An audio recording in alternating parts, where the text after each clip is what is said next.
Welcome to GoSimcha, the podcast that takes you on an in-depth approach to the Jewish music, entertainment, and Simcha world. Now, here's your host, Zeesha Littman.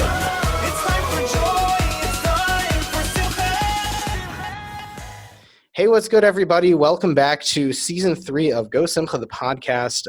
We're kicking it off with Episode 1 with a really, really special guest this time on the show. And I've been a fan of his music and the genre of his music for as long as I've been playing music, which is now actually about 15 years. So I am really, really happy and really, really honored to have a true celebrity on the show tonight. We'd love to welcome Yotam Ben-Horin of the band Useless ID. They're a very famous Israeli punk rock band, if those are familiar with punk. They've been rocking for over 20 years on the Israeli punk scene and have transcended to America and all over the world. Yotam is currently a producer and works in the back end of things for the Decomposers, who is also made up of some major punk legends in their own right. And so we're going to sit down today and talk to Yotam, and I'm really excited to have him. So Yotam, welcome to the show. Bruchim habayim. Ma nishma achi? How are you? Thank you. Wow, what an intro. I feel like I could just let you do the talking. I'll sit back and enjoy. No way, man. I'm doing good. Thank you. Thank you for asking, and thank you for inviting me. It's an honor to be here, and I'm looking forward to this show. Yeah, for sure. I mean, I'm sure this is probably the first type of podcast you've ever done in your career, where it's like a Jewish oriented podcast. Am I correct? Yeah, that's for sure. Yeah, for sure. Well, that's pretty dope. I'm happy that we could be your first Jewish oriented podcast. So.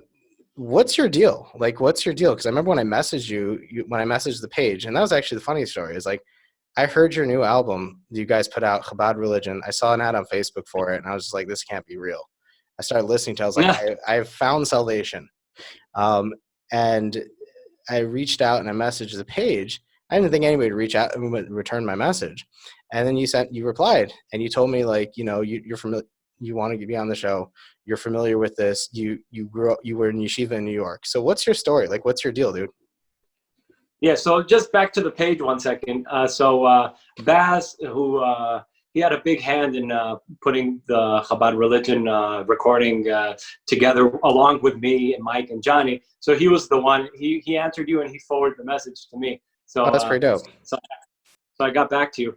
Well, my story goes like this. I was born in Israel, and by the time I was 5, actually 4.5, my parents decided to move to the U.S. because my dad he wanted to go to university over there and finish Pratt Institute, if you're familiar with that. And we lived in Brooklyn, and they didn't want to send me to public school, so they sent me to yeshiva.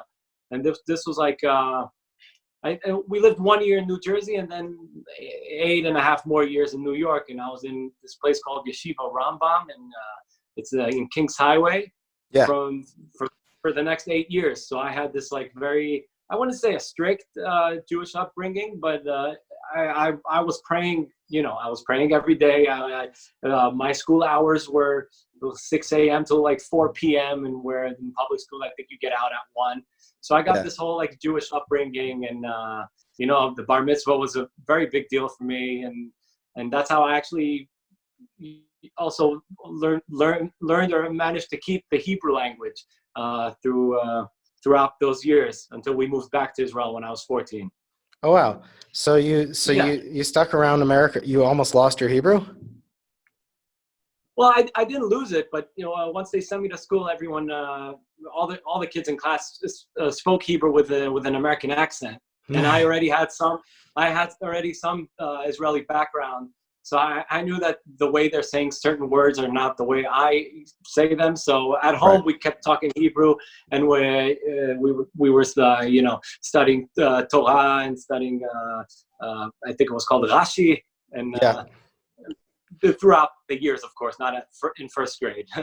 Right. But so that's how I managed to keep that in those years, till pretty much till I discovered punk rock, and that kind of did a big turn on everything. I can imagine. That's pretty cool though, that you grew up like that. So you have that familiarity and things like that. But even in Israel, like you come back to Israel, like there's still like, even no matter where you go, there's still like plenty of places that are very traditional. People still are very Masorti here, and it's at that flavor, Yeah. it's at that vibe. Even in Haifa especially. Haifa's an interesting city.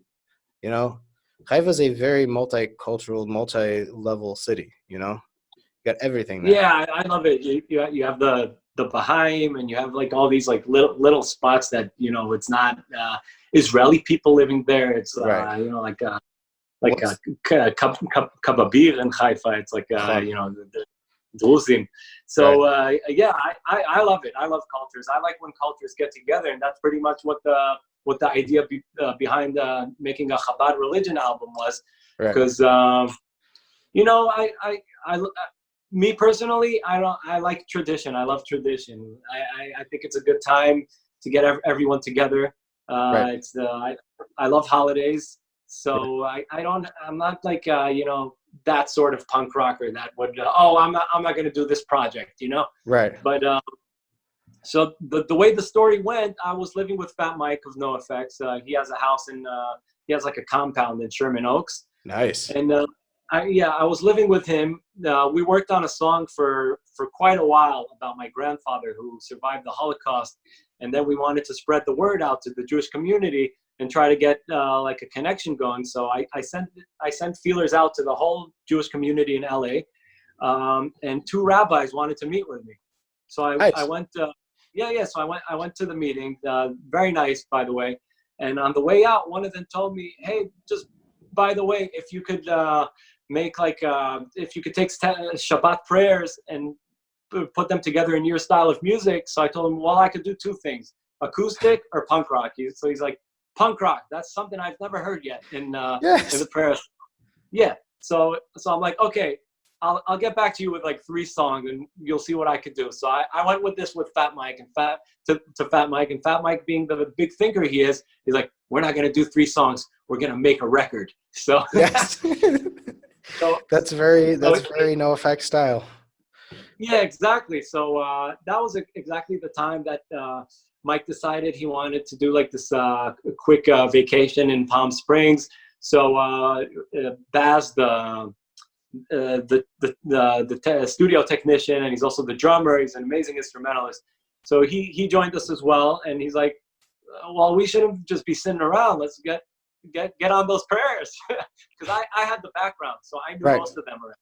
Yeah. Right. So yeah, and the rabbi that I met with, he gave me like a list of I think there were like 15 prayers. So I was just figuring them out on the guitar, seeing which ones could work and which ones I could try and give choruses to, but still maintain the original idea. And I think we did a good thing. No, it was absolutely amazing. And like I said, I saw that running. I listened to the entire album like 3 or 4 times. I forwarded over to I 13 forwarded minutes. Yeah, no, dude. I forwarded over to a friend of mine who used to be a big punk rocker, and then he became Jose Bachuva, and he's like he's the I rent an office over here, and he runs the place. And I sent it over to him. I was like, dude, you got to listen to this. He's like, oh my gosh, that's Yotam Ben-Horin of Useless ID. He's like, that dude's famous. Oh wow. I was like, yeah. And he's like, this is awesome. And so I sent it around to a bunch of my other friends who are into the punk scene, and they're just like, oh my gosh, this is amazing. And yeah, it's surprised like how many people who religious Jews who are into this stuff, because it's just awesome. Punk has a lot of like good qualities to it, a lot of amazing qualities to it, and you can bring that out in so many different ways. And exactly. And also, Bad Religion songs, like not all of them, but many of the band Bad Religion, right? Like, yeah. So Bad Religion songs from back in the day, some of those guys are Jewish. Mr. Bread is Jewish. So there's definitely he has that background in some of the Bad Religion songs that I could hear, and I'm like, la la la la la la la la la. It's like it's so close to a prayer, Right. So it's within us, it's all kind of like within us. I think it's funny that Exactly. you're an Israeli. I think it's funny that you're an Israeli punker because Israelis have a lot of angst. Yeah, I do, and I like to separate, as I mentioned before. I like to separate the tradition and religion and what people are doing with their religion. Like there, as with everything, some people just take it to a negative place, Right. and that's not my idea of what religion should be at the end of the day. I'm sure you would agree. There's religion just like in any culture or any religion, you have like certain fanatics that Yes. you just have to disagree with. Yeah. But I've met many wonderful people of all types, all types of people. I've been traveling the world for 20 something years already, and whether it's Jewish or Christians or anything. And that's what I love about punk rock, that it just brings everyone together and there's no dividers. Right. You know what I mean? It really is a huge melting pot, or I guess you call it a huge cholent pot of people. Yeah. Everybody. Yeah. No, like that's what I love about the punk scene too, is that like every all sorts of people from all walks of life come together and just have themselves a good time. And yeah, no one has to hate anyone, or no one has to criticize someone for being whatever. You know what I mean? Yeah. So it's all about being open-minded, and yeah, I mean, there's a lot of tradition still going on in my family. I think ever since my father moved to the U.S., he's living in the U.S. now. Oh, so wow. he's going to the synagogue every Saturday, and that's something he never did as long as I've known him. I think at some point in life I was closer to Judaism than he was. Oh, wow. But yeah. Listen, everything in its right place, everything in its right place in its right time. But I think it's truly amazing that you guys put this together. I think it's funny too, because like you're Jewish, Mike's Jewish, and everyone knows Mike's Jewish because he makes many times and many albums. And that was actually the first NOFX song I ever heard. I heard The Bruise and I was like, what is this? I was just like, what is this? He's singing about so many funny things in that song. I was just like, this guy must have gone to yeshiva for like 5 minutes or something, because he like the stuff he's singing about. He must have had some sort of background for like 5 minutes or something. And I was just like, yeah, from my like from me knowing Mike, he like when he's interested in something, he'll dig deep and like find out exactly what it's about. He'll read like so many things off the internet and then he'll come up to me and he'll ask me if I know this word. He's like, oh, you don't know that? You're supposed to know that. You're from Israel. So that's the type of guy Mike is. So I'm guessing back in the day, he's just that guy. He's like so curious about certain things, many things, I must say. So that's why I think that's how he got there with the song The Bruise. Yeah. I'm not sure he went to yeshiva though. Nah. But I mean that's why they're so successful, is because they're always innovating. They're always digging deeper. Yeah. Like, and it's great. It's absolutely amazing. Now, your band Useless ID, I've been listening. I mean, I listened to a lot of your stuff back in the day, and I've been starting to listen to a little bit more of it. I was just doing it to prepare for the show. How'd you guys get started? And I think it's funny because like your band's called Useless ID and you guys are from Israel. Did that have any significance to being Israeli? We walk around with ID cards. In a way it did. I mean, they were a band pretty much when I discovered punk. I wasn't in the band. It was the original member Guy. He was the lead singer at the time, and it was like 3 other guys that are not in the band anymore. So they had the band going, and from what I remember, like the idea behind the name of the band is when you're a soldier, so you get this little disc that they put in your boot. Yep. And if you bite the dust, so they chip it off, and then your ID is useless. That's like the political name behind it. But in a way, I feel like being in that band for so long, I always felt that name kind of went with us, because it was such a long haul in a way. You know that word I'm sure Yeah. Haul. Yeah, in a way that we've lived like so many lifetimes in this band. Like when I joined, I was 17. I think I had one more year of high school, and then I joined completely, and then we just hit the road. And then we've been on the road pretty much ever since. And when the band stopped being on the road, I continued being on the road for another 5 years solo. I think now's the only time I'm not on the road. And also because, I have a girlfriend. Well, you don't know. I'm saying, that's like the American slang. Right. But I'm just trying to change it up and not travel as much. But I've been on the road pretty much ever since. That's crazy. So how'd you end up back in Israel right now? Oh, that's a weird story. I was in the U.S. Before the whole Corona thing started. I was like 4 months over there, and I was planning on coming for a visit anyways. And I was supposed to renew my my visa, and I didn't do it in time.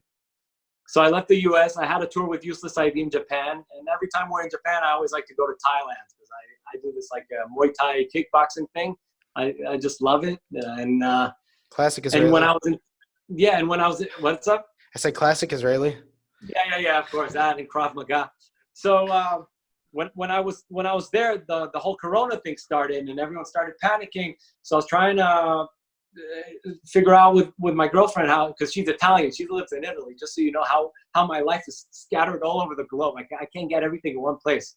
So I flew in from Thailand to Israel. I had to stay home for like 2 weeks, and I didn't. I left after 5 days. I just took a flight to Italy, and then everything started going crazy in Italy. It's literally like an action movie. Yeah. So I bought both of us tickets once it got really crazy, and they started canceling trains and canceling flights. I'm like, we have to get out of here. Are you coming with me? And she said, yes, I'm coming with you. And at the airport, they didn't want to let her on the flight because she has an Italian passport, but they let me on the flight. And that was pretty much my parents doing, they're, you could say, an older generation, and they don't really butt into my life decisions, but they were like, if we're going to butt into your life decision at any point in your life, like in your adult life, it's going to be now. Both of your parents are saying, you must leave Italy. She'll be with her family. You'll be with your family. And when the time is right. So that's how I ended up here. Yeah, and now you're stuck here for whoever knows how long. Yeah, well, things are, I'm sure you see as well, things are starting to move slowly. I mean, I went to buy some canvases today. I do like handwritten lyrics on them, and that's people, awesome. Yeah. So, and people really dig it, by the way. So I went to get a few of those. So I was with the mask, right? And they check my if I have any fever in the entrance. Right. So yeah, that's life these days in Israel. But you can still kind of go. Yeah, you can still kind of go outside. Yeah, it's like a long episode of Black Mirror. You know that show? Yeah. Yeah. So that's what it feels to me. It's like a science fiction movie or something. Like, what is this reality? It's crazy. So it's interesting. I stumbled upon a video of yours on YouTube. It was like a 12-minute like documentary about your trip across across Russia. And I found it very interesting. You said something in the opening line about that you're trying to understand what freedom means. You have a definition of freedom and what it means to you. Yeah. And I found that very fascinating because your name means freedom. Exactly. Ben-Horin. Yeah. Ben-Horin is freedom. Right. I'm doomed. No, I'm joking. It's a good thing. No, I just found that very interesting. It's a good thing. But it caused me many obstacles throughout my life, whether it was like being in a relationship and taking a decision inside a relationship. Now I'm fine. I have freedom, and I'm lucky that my partner is, of course, in a good way, as crazy as me and as open to my lifestyle. Because I think you have to be a very certain person with a certain personality to accept this lifestyle where your significant other has to be on the road a lot. And, right. I enjoy it, but after doing it so much time in a row, it kind of burns me out as well. So I'm like, maybe I should try not regular life, but maybe I should try just to take a step back from it. Right. And that's when actually Fat Mike kind of stepped in. He saw that I was just like going and going and going, and was like, dude, maybe you should stay in one spot and let's create, let's make some music. We'll do this. And I love it. It's great. That's so funny and ironic that he's like the level-headed one at like the Yeah. show. Yeah, exactly. Mike is telling me, all right, right. this is what we're gonna do. Yeah, but it works. I mean, you can't take it away from him. As much as I love the guy, and he's a very good friend of mine, even a very great friend of mine. He knows he has that Midas touch, Right. It's just funny because the persona he puts on when he's doing shows is just like crazy, wild, like real punker. And now he's like telling you chill out, he's like the level-headed one and telling you to chill out and relax and just like focus on one thing at a time. It's great. Yeah. I mean, at the end of the day, he of course, I don't think you could be Fat Mike and not be crazy at the same time. I mean, the guy is pretty wild, but let's put it this way. I think he really looks out for his friends in a way. And when he saw me just like going and going and going, I think most of my adult life I didn't have like anyone like leading my way. I was that guy, I was right. This is what I'm going to do, and I'm going to do it. And right. When Mike kind of stepped in, it wasn't like a father figure. It was more like a friend telling me, dude, you're burning yourself out. I think you have a lot what to offer music, and together we can do something very special. And that's how the whole Decomposers thing came to be, because that's really awesome. He put me together with Johnny from Old Man Markley, John Carey, which I've never met in my life. I only knew of them because we're label mates on Fat Records with Old Man Markley, and we just totally hit it off when he came to pick me up at the airport. We just instantly became best friends, and then like 3 days later, we're talking about, man, we should do some more music together. And then we came to Mike with that, and then he's like, we should do a production team. So. Yeah, that's awesome. So back to the Chabad Religion album. Now, when you guys are recording that, you're doing all the vocals, or because some of the vocals sound like Mike? Yeah. Okay. So I'll tell you this. I think we started recording Adon Olam. I think it was we started with Adon Olam, and Mike said, "You're singing like a bar mitzvah boy. Could you go punk?" Because I was like, I was trying to channel like a prayer voice, not go punk. So like Adon Olam. He's like, no, Adon Olam. So once I channeled what Mike wanted me to go for, because like this is Chabad Religion, this is not like a whatever. So he was kind of like navigating the way. But yeah, I do all the vocals. I'm sure I sound like Mike on a few of the songs, because that's the snotty punk voice. And I think he's one of the guys who invented it, invented that like snotty.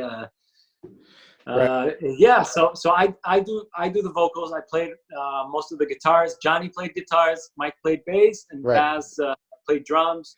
And both Johnny and Baz were the technicians. So we were just like working kind of like in a circle the whole time. Okay, you're done. Get the next guy in. Okay, you play your parts. Okay, now I go to Johnny's house to record some more, and Johnny also did backing vocals. So it was like 3 very intense days, and I was like, yeah, and like a day I was about to leave. I was about to leave them and go visit my father in Philadelphia, but my girlfriend was with me there too. So we were doing all these like, driving to Santa Monica Pier and driving this place. And I'm like, okay, now we got to go back because I got to do 3 hours of singing for Chabad Religion.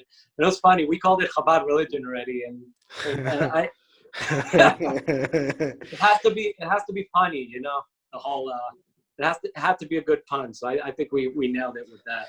That's funny. And the rabbis who requested the album, I'm sure they were happy when you delivered the product. Oh, yeah. He was so stoked. I sent him an email, and then we were talking about possibly doing some shows around Pesach, but everything fell through because Yeah. Because Corona. So This was hopefully. What's that? As I say, this was the most interesting Pesach I've ever experienced. It was quiet. Yeah, it was you probably did it in Zoom, right? No, I did everything in my house, like but my kids are around, so like they're driving me absolutely mashuga. Yeah, mashuga. But we have like 3 or 4 iPhones open or something like that, and like to get all the family members. It was pretty interesting. I think I posted a photo on Instagram about it. That's crazy, man. That's absolutely crazy. Yeah. But listen, there's no place like home. To be in Israel, to deal with this in Israel, is no place like home. Yeah, I mean, at least I'm doing a lot of live shows now on Instagram, and I'm recording a lot of music, and I'm just trying to get my head off of, I guess, what you could call reality right now. So I'm just keeping busy and productive and busy. But at some point that gets to you too, and you just want to chill and say, okay. Yeah. For sure. What is it with Haifa and producing famous guitarists? Hillel Slovak was also from Haifa. From the original. He was from Haifa? He was from Haifa. The original. Okay. He was from Haifa. I think he predated. Yeah, Red Hot Chili Peppers. Yeah. I just read Flea's book, so he talks about that, and he says at some point Hillel Slovak wanted to change his name to some like Hillel Thunder or something, like not something else, like some other name, like Bruce Thunder. I don't know what it was, but it was funny, and that made me think that. What's up? I said something not Jewish. Yeah. At some point, I also thought about that. Like maybe it's like time for like a name change, because Yotam Ben-Horin is so weird as a solo artist. But I go with that anyway. So, and now more people are familiar with me because of certain projects, and so it's like that's it. That's my name. Listen, a name has a very special and holy characteristic to it, So when you have a name, there's so many more properties to it than just what it says on paper. And your name. Yeah, I mean, why be like the rest if you're special on your own, right? Exactly. Yeah, that's what it boils down to. I mean, I totally could have changed my name to Tommy something, because that's what my name was in the yeshiva, so I could get along with the other kids. I don't think they got the whole Yotam thing pretty quick, so everyone called me Tommy. So that was also an idea, and we have that band Tommy and June that me and Johnny did also. That was kind of like the beginning of the Decomposers, when Mike put me and Johnny together and we recorded that album. So that's really funny. Yeah, who knows? Yeah, names, right? That's really, really funny. So when you were doing Chabad Religion, was it like kind of crazy did things like come back up into you from your childhood, like when you were in yeshiva, when you were like from back in the day? Did you like feel anything like special about that? Yeah, I didn't even have to go over most of the melodies. Some of the melodies I changed for the sake of like making it a song, because many of the prayers they just go on and on the same like 4 bars. Yes, the same. Even 8 bars. It's like blah blah blah blah blah blah blah blah blah blah. So I had to change. There were a few points where either Mike pointed out, maybe we should change this part. No, he didn't say maybe. He was like, change this part. but I thought also that if I could make a few choruses, that could be that could kind of change the song, change the prayer enough to make it interesting for people who are so familiar with the way it normally goes. Right. But singing them, that was I just knew.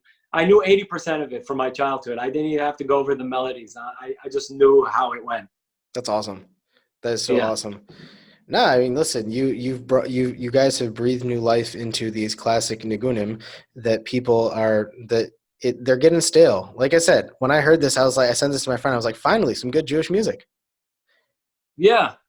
I mean, no offense to anybody who's listening. No offense to anybody who's listening. Exactly. That I was afraid to say that. I don't want to put down, but the way these prayers are sung and are known, it's years and years and years of the same known melody. And I think that was another angle on our idea of what we brought to the table. We're like, let's change this up a bit. Let's write a chorus to this here. Let's do that over there. So If we accomplish that, that's what we were after. Well, I'll tell you, it's funny. Your melody for Lecha Dodi, I was like, wow, finally someone is changing it up, because there's people tend to sing the same melodies every single week, and Yeah. they base it off of the melodies of Rabbi Shlomo Carlebach, and Yeah. it's the same stuff every single week, and I keep saying to myself every Shabbat in shul, I'm like, come on, let's change it up a little bit here. And I heard that, and we're in our house. We can't go to shul. We can't go anywhere. So I'm sitting on my front porch, and I wear a strimal on Shabbat. I'm a chassid. I'm a chassid. And so I'm sitting there on my front porch, slam dancing, head banging in my strimal, singing. And my neighbors across the street are like looking at me like, "What the hell is this guy doing?" And my kids are looking at me like, "What are you doing?" And I'm just like, "I'm having fun." I was singing your melody. I was just like, I am having fun. Yeah, I just like it's the original melody over there. Shabbat shalom, but I like the added chord over there. Shabbat shalom, and then it kind of goes up, in a chromatic. That I'm like, why didn't anyone think about that? And then you throw in the na na na na na na na na. Yeah, that's like a little nod to NOFX. Yeah, exactly. That's pretty dope. And the song starts with the Vandals. Yes. I once had a girlfriend. Yes. You know that one? Yes. Yeah. I told you. Yeah. I told you. I used to listen. My background is in all this music, and I've been playing guitar for about 10 years. I've been playing saxophone since I was in grade 5, drums since I was 13, piano and other woodwind instruments, and it's fun. I just pick these things up. I bought it. It was my 18th birthday. I was here in Israel, and I think we went out to the bars to go out drinking, and I walked past a music store in Jerusalem. I was like, I want a guitar. So apparently the next morning I woke up with a guitar in my bed. I was like, what am I going to do with this? So I taught myself how to play, and I haven't stopped ever since. I got a couple of my guitars behind me here in my office. And that's interesting. You mentioned that. I picked up keyboard like I think it's like late September, October, from living at Fat Mike's, because you have two or three. You have two keyboard players over there, Johnny and Baz. They're both like. So could you teach me this instrument? I've been dying to know it my whole life. So they both showed me like a bit of movements and chords, and I have this like keyboard over here, and I've just been practicing and like figuring out my own songs, and I'm like, holy crap, I could play this. Nice. So that's one good thing that came out of this whole lockdown and quarantine. So my question is, I usually ask this earlier on in the show, but but you have such an interesting story. How did you get into music overall? Like, how did you start playing bass? How did you start playing guitar? How did you start getting into music overall?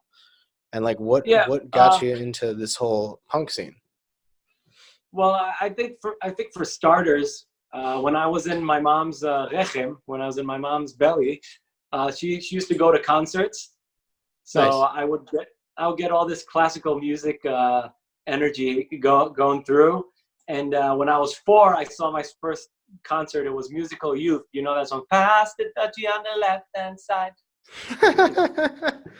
Wow. Yeah, they were in Israel. They were in Israel in like 1984 or something, like a year before we moved to the US.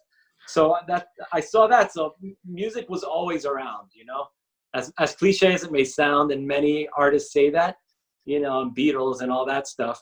But I think when we moved back to Israel, I had already discovered bands like Nirvana and the whole grunge thing here at Green River and Pearl Jam and all that stuff. But I felt like something was missing, that this music is okay, but other than Nirvana, which are my favorite band in the world.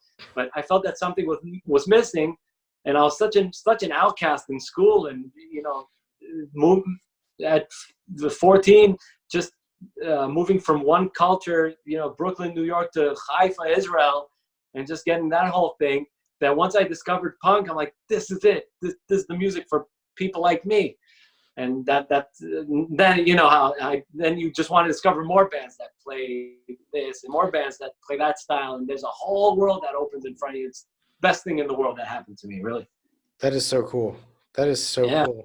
And you're just living your dream. You're just living the dream. You're just doing it Yeah. every single day. And you're surrounded by extremely talented musicians, producers, production people. Amazing. And Yeah.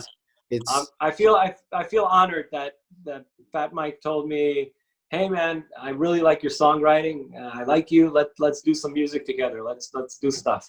And it's a big honor. Well, you could say I've been a fan of Mike's. Like, who hasn't? I've been a fan of his since I discovered NOFX when I was 15, and I met him the first time when I was maybe 20 or 21. But the past 5 years, we've been actually We've been actually having this growing friendship. Like, now we're actually friends. He's nice. my buddy. So Right. yeah. He's your geva. Yeah. Achla Gev. Achla geva, betach. You guys should have a Shabbat dinner together when you get back to America. You should have like a punk rock Shabbat. Totally. I could take the guitar out and we could sing the Chabad Religion album. That's so funny. That's crazy cool, man. Well, I mean, what's been one of the highlights of your career, like overall? Like, what's been like the craziest highlight of your career? Wow, there's so many highs and lows of my career, but I must say that one of the biggest highlights till now, like other than doing this decomposer thing, if you would tell me, I don't know, like when I was 17, hey, at some point in life, you and Fat Mike from NOFX are gonna have this production team, and I'm like, no way, really? And so that's crazy to me. Like I don't notice it when we're working and we're doing stuff. We're just all here and working together. But when I pinch myself, I'm like, oh man, this is really this means something. This is great. It means we're getting somewhere. So that's one. The second one is the first time Useless ID was in Japan. It was just like big in Japan from the get-go. We do this like autograph signing and many people at the show, like hundreds, and like even one of the shows eventually we did like this tour with the Vandals, and like I think the first show was like 1,000 people. So every time we go back to Japan, and I think we've been there almost like anywhere between like 15 to 20 times, it's like so mind-blowing how much they love our music and how much they love us as people, and how many friends we have, like, this group of friends from Haifa, Israel, and Japan. Like, what's the connection here? And it's amazing what music does. So I must say that's also been a highlight, going to Japan, really. That's really amazing. Now, I'm going to switch gears to talk about, not from punk, but more so to your acoustic stuff. Like, I was listening to a bunch of your acoustic stuff, and I really like it because it's very nice. It's very mellow, and it has like that Jewish flavor to it. It has that like that Jewish like vibe to it. Like, I feel it's very soulful. A lot of the stuff you write. That's funny you say that, because sorry to mention Mike so much, but yeah, he also told me you sing Jewish folk songs, because I think many of my inspirations I played with Danny Sendelson. You know Danny Sendelson, right? Yeah, I've heard of him. Yeah. Kaveret. They one of the biggest bands in Israel from the 70s and on and on and on. So I played in his band for 9 years, and every now and then I have like this kind of like Israeli / Jewish thing pop into my music that people just pointed out and say, oh, Danny Sendelson, or they say, oh, that song sounds like a prayer or something. So, well, I was listening to your song Under the Sun, and I found that very, very, not only was it a very well written song, it was very relaxing, but I found some parallel to that of something in the Tanakh. And I don't know if you did that on purpose. In the Megillah, in the Tanakh, in Kohelet, the Shlomo HaMelech is writing it, and he talks about everything under the sun. It's a whole Megillah. It's a whole book about different things. I'm not going to go into on the show, but I found that your song was very much parallel to a few different things within it. Like I said, I don't know if you did that on purpose, intentionally, but no, that's the subconscious, because even a song like Under the Sun, I don't think I knew what I was writing about. It was just a feeling that I had just about certain people in life on the path they take, and at the end of the day, it's good to go after your passion, and don't just settle down for what's expected. If you have something like burning desire in your heart, it's good to go for it. So that's my angle with it. But it's interesting what you're saying, and I like the comparisons. I must say I'm not. That's great. I love it that sort of stuff, probably from the back burner of my mind, made its way through the tune. It's like one of these things that I probably must have heard it. I must have read it at some point in my life, and it just like stayed stored over there, and many years later came out as a song. Yeah. Well, that's what they say about music. Music is one of the holiest vessels that we have, and music transcends everything, and music is very powerful, and that's why I hear your acoustic stuff. Even though you're coming from punk, it's still very soft, very warm, very inviting, and just like, thank you. It's great, and it stirs something within your soul. And like I said, I don't know if that was your intention or what, but you did good. I think with Useless ID, I wouldn't want to say that we're pigeonholed, but we are a punk rock band. I mean, we can't come out with like a grunge album all of a sudden after 20 something years. Everyone's gonna be like, "What are you doing?" So that was doing solo was my outlet. Okay, let's leave everything that I know from punk, try to leave it because I'm very influenced, but let's try to leave it on the side and just write songs for the sake of writing songs, and write lyrics for the sake of writing lyrics, but from a place that's like, doesn't have to explain itself. Right. Because sometimes in punk, there's like this certain, what are you singing about? What's this song about? So people know. And I don't like when you always know what the song is about. Because what's the purpose, right? I mean, bands like Nirvana and even Beatles and even Pixies, or even Elliott Smith, for example, if you're familiar with. You don't always know what he's singing about. You could interpret what he's singing about to something you've had in your life, and then if you listen to interviews with him, he'll just say, "Oh, it was just a feeling I had," and I like that the feeling is in the music.